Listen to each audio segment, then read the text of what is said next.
নমস্কার বন্ধুরা, কথা ধারাবাহিকের আজকের পর্বে আপনারা দেখতে পাবেন যে টোটকা প্রমিতকে গুহবাড়িতে নিয়ে আসে।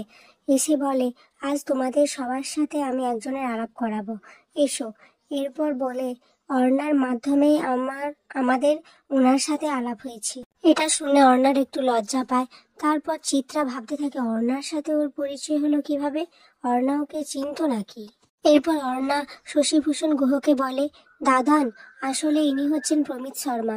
বালুকাপুরে আমরা যেখানে ঘুরতে গিয়েছিলাম ওখানে আমাদের সাথে এনার পরিচয় হয়েছে। এরপর ছোটকা প্রমিতকে বলে, উনি হচ্ছেন আমার বাবা আর এদের সবার দাদান। এরপর প্রমিত বলে, মিস্টার শশীভূষণ গুহ, আমি আপনার অনেক ইন্টারভিউ দেখেছি। তখন শশীভূষণ গুহ বলে, ও আচ্ছা। এরপর প্রমিত শর্মা বলে যে, আচ্ছা, আপনারা কি দাদাজিকে দাদান বলে ডাকেন? তখন সবাই হ্যাঁ বলে।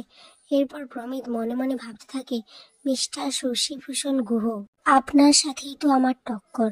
আপনাকে তো আমি গদিচ্যুত করবই, আর সেটা আজ হয়েও যেত, কিন্তু এই অগ্নি আর কথা বলে এসে বাঁচিয়ে নিল।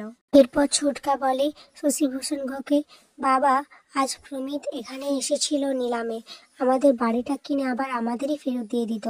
তখন শশীভূষণ গুহ বলে, বাবা, আজকালকার দিনেও কি এমন ভালো মানুষ রয়েছে নাকি? সত্যি, আর কত মানুষ আমি দেখবো এই জীবনে। এদিকে কথা তো প্রথম থেকে প্রমিতকে সন্দেহ করতে থাকে। ও তখনই অগ্নি প্রমিতকে বলে, বাবা প্রমিত, তুমি আর আমাদের কত উপকার করবে। তখন প্রমিত অগ্নিকে বলে, উপকার আর করতে দিলেন কোথায়? আপনি তো আসল সময় এসে খেলাটা ঘুরিয়ে দিলেন। তখনই আক্কি বলে, প্রমিত, ও আমাদের বিগ ব্রো, আর বিগ ব্রো যে এমনটা করবে সেটা আমরা জানতাম, আমরা এতে একদম আশ্চর্য হইনি। এরপর প্র্যাটি শশীভূষণ গুহকে বলে, দাদান, বিগ ব্রো ওর টি লাউঞ্জটাকে মর্গেজ রেখে এই টাকাটা অ্যারেঞ্জ করেছে।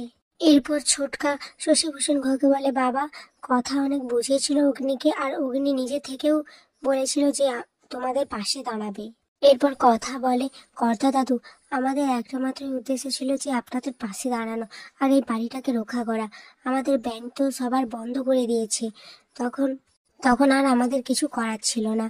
কিন্তু আমরা এমন সময়ই জানতে পারলাম, ঠিক তখনই অগ্নি বলে ওঠে, হ্যাঁ, বাড়িতে এত মানুষ রয়েছে, আমরা খবর কেউ আমাদের জানালো না, আর আমরা খবরটা পেলাম কোথা থেকে? না, নিউজ পোর্টাল থেকে। তখন কর্তা দাদু বলে যে, আমি চাই না তোমাদের কোনো খুশি বাধা আসুক, আমি চাইছিলাম তোমাদেরকে চিন্তায় ফেলতে না।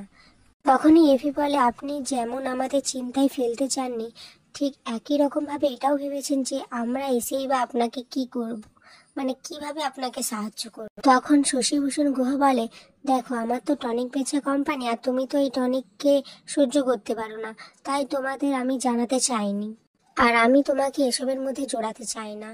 তখন এফি বলে, আপনি বোধহয় ভুলে যাচ্ছেন HOF, আপনার এই টনিক বেচা কোম্পানির পাশে আমি এর আগেও ছিলাম। যখন ফ্যাক্টরিতে আগুন লেগেছিল তখনও আমি ছিলাম, আর যখন ট্রাক ভর্তি ওষুধগুলো চুরি হয়ে গেছিল তখনও আমি আপনার পাশে ছিলাম। অন্তত এই কথাগুলো ভেবে আমাকে জানাতে পারতেন আপনি।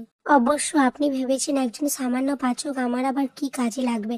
তখন ছোটকা বলে, অগ্নি, এখন আবার এসব কথা কেন তুলছিস? তখন অগ্নি একটু ইমোশনাল হয়ে যায় আর বলে, আসলে কি জানিস তো ছোটকা, উনি হয়তো কোনোদিন আমার বিজনেসটাকে কেপেবল মনে করেননি, আর আজও হয়তো আমাকে কেপেবল মনে করেন না। ভিডিওটি ভালো লাগলে লাইক, কমেন্ট, শেয়ার এবং সাবস্ক্রাইব করে দেবেন।